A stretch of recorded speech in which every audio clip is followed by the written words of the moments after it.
Buongiorno e ben ritrovati con l'informazione flash di New Sicilia, i principali titoli della mattina. 15 persone sono state arrestate dai carabinieri del Ross in un'operazione che ha colpito un traffico internazionale di droga che coinvolgeva esponenti della criminalità in Germania e a Barrafranca, nell'Ennese.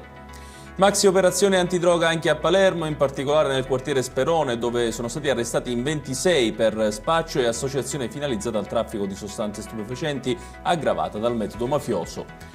Un 22enne di Lentini e un 24enne di Carlentini sono stati fermati dai carabinieri per un tentato omicidio commesso lo scorso 28 aprile.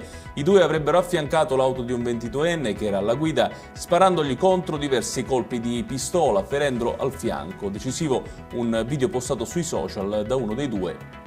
I carabinieri del reparto tutela agroalimentare di Messina hanno sequestrato beni per 441.000 euro per una presunta truffa ai danni della Comunità Europea che coinvolge un'azienda agricola che avrebbe sfruttato indebitamente un'area nella base militare dell'aeroporto militare di Sigonella. Infine una coppia è stata arrestata dai finanzieri del comando provinciale di Messina con l'accusa di essere dei corrieri di droga. Marito e moglie viaggiavano con i 3 figli minorenni su un'auto dove sono stati trovati e sequestrati 5 kg di cocaina. Ed è tutto per questa edizione, tutti i dettagli su queste notizie li trovate come sempre sul nostro sito www.newsicilia.it. Grazie per averci seguito e arrivederci.